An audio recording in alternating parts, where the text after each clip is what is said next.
কথায় আছে ধর্ম যার যার উৎসব সবার।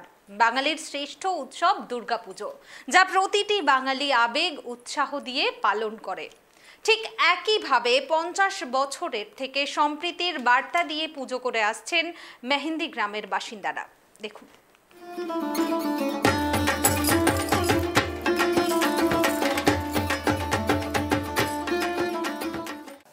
এখানে শুধু সম্প্রীতির বার্তা নয়, দীর্ঘদিন থেকে নানান নিয়মে পূজিত হন মা। নমস্কার, আপনারা দেখছেন ট্রাইব টিভি বাংলা। ক্যামেরায় আনন্দর সঙ্গে আমি নিবেদিতা। আমরা এই মুহূর্তে দাঁড়িয়ে রয়েছি রায়গঞ্জের মেহেন্দি গ্রামে, যেখানে দীর্ঘ প্রায় 50 বছর থেকে নানান নিয়মাবলীতে পূজিত হচ্ছেন মা। হাতে মাত্র আর কয়েকদিন, এরপরেই দুর্গাপুজোর উৎসবে মেতে যাবেন প্রত্যেকে। এবং কিভাবে এখানে পুজো হচ্ছে, কি কি নিয়মাবলী পালন হচ্ছে, পুরোটাই দেখাবো আপনাদের এই বিশেষ প্রতিবেদনে। কথায় আছে ধর্ম যার যার উৎসব সবার, আর এই উৎসবেই মিলল সম্প্রীতির বার্তা। যেমন রায়গঞ্জ মেহেন্দি গ্রাম, দুর্গাপুজো বলতে সাধারণ হিন্দুদের পুজো হিসেবেই চিহ্নিত করা হয়, কিন্তু তাতে কি?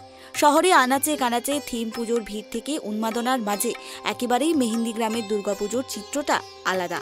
50 বছর থেকে হিন্দু এবং মুসলমান দুই সম্প্রদায়ের মানুষ একসঙ্গে বাঙালি মতে দুর্গাপুজো করে আসেন।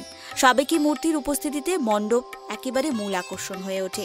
হিন্দু মুসলমানের হাত ধরেই পুজো সম্পূর্ণ হয়। দুর্গাপুজো বলতে থিম, প্যান্ডেল হপিং, চোখ ধাঁধানো আলোকসজ্জার আড়ালে একেবারেই আলাদা এই পুজো। এলাকার মহিলাদের কথায় নিরামিষ খেয়ে বিশেষভাবে মাকে পুজো দেওয়া হয়। এরপরেই পুজো শেষ হলে বালু ভাসা নদীতে নিরঞ্জনও করা হয়। নিয়ম পালন, নিরামিষ খাওয়া হচ্ছে। তারপরে পুজোর পরে আনন্দ তো হচ্ছেই। পুজোর পরে ওই বালুভাসা পুকুর বলে, ওখানে মানে ওনাকে বিসর্জন করা হচ্ছে। নিয়ম থাকে মানে ওনাকে ওই যে বালু ভাষায় ধুপি এগুলো কিছু নিয়ম কারণ বলতে হয়, বলে ওই পুকুর ছাড়া কেউ বিসর্জন করতে পারে না। সবাই মিলে গিয়ে আপনারা বিসর্জন? সবাই মিলে, আমার ছেলেও যাচ্ছে, আমার ছেলে না গেলেও হয় না, ওখানে যেতে হয়। আর মাকে যখন বের করবে সঙ্গে সঙ্গে তালা দিতে হবে ঘরে। এই মা জাগ্রতা, আর মাকে নিয়মকানুন করে বের করতে হবে। গয়নাগাটি যখন খুলবে, খোলার 3 ঘন্টা পরে মাকে মানে বের করতে হবে, করে আবার দেখতে হবে কোনো অনিয়ম হলো নাকি। আর বের করে দিয়ে এই মন্দিরে থাকতে হবে। আবার মাকে বিসর্জন করে আবার আরেকটা পাক ঘুরতে হবে। কোথায় কোথায় ঘুরতে? এই মন্দিরের পিছন দিয়ে চারপাশে ঘুরে প্রসাদ সবাইকে মানে বিতরণ করা হবে।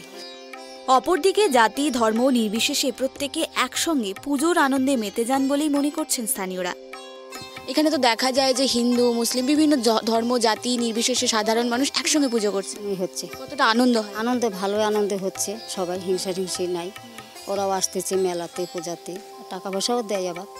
আর 5 দিন ধরেই মানে আনন্দ হচ্ছে, পূজা হচ্ছে, ভোগ টোগ দিতেছে লোকে। অনেক দূর দূর থেকে লোক আসতেছে।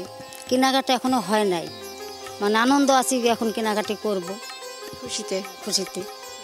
ষষ্ঠী থেকে দশমী দুই সম্প্রদায়ে সকলে মিলে পুজোর জোগাড় থেকে শুরু করে ভোগ বিতরণ সবকিছু একসঙ্গেই করেন। পুজোর 5 দিন কে হিন্দু কে মুসলমান একেবারে ভুলে যান তারা। এই ভেদাভেদের যুগে সম্প্রীতি কতদিন বজায় থাকবে? ভবিষ্যৎ প্রজন্ম যাতে এভাবেই এই ধারাকে এগিয়ে নিয়ে যায়, এমনটাই চান গ্রামবাসীরা। মেহেন্দি গ্রাম সর্বজনীন দুর্গা মন্দিরে দীর্ঘদিন থেকে ঢাক বাজাচ্ছেন তিনি। শুনে নেব তিনি কি বলছেন, কিভাবে এই পুজো তারা পালন করে আসেন। দাদা, দীর্ঘদিন থেকে আপনারা বংশ পরম্পরায় ঢাক বাজাচ্ছেন, এবছরও কিভাবে বাজাবেন, কিভাবে প্রস্তুতি চলছে? এবছর তো যেরকম বাজা আসছে ওরকমই বাজাবো। বংশ পরম্পরায় আপনারা চলছে, কি কি নিয়ম নিষ্ঠা? আমার দাদুরা বাজাইতো, আমার বাবা বাজাইতো, আবার বড়দা বাজাচ্ছে, আমি বাজাচ্ছি। আমাদের বংশ মধ্যে সবাই বাজানো হয়েছে, অনেক আনন্দ হয় এখানে। নিরামিষ খাওয়া, এখানে সবাই নিরামিষ। শুধু পুজো নয়, পুজোর পাশাপাশি এখানে হয় বিশেষ মেলা, যা দূর দূরান্ত থেকে সাধারণ মানুষ এসে উপভোগ করেন। দশমীর ঠিক পরের দিন এই মেলা হয়, যেখানে শুধুমাত্র এলাকাবাসী নয়, বাইরের থেকেও প্রত্যেকে এসে এই মেলা উপভোগ করেন। এবং মায়ের নিরঞ্জনের ক্ষেত্রেও কিন্তু বিশেষ নিয়ম দেখা যায়। সেই নিয়ম যেন আরও দৃষ্টি আকর্ষণ করে পুরো এলাকাকে, এবং সাধারণ মানুষের মনে এই পুজোকে নিয়ে যথেষ্ট কিন্তু আবেগ উৎসাহ দেখা যায়।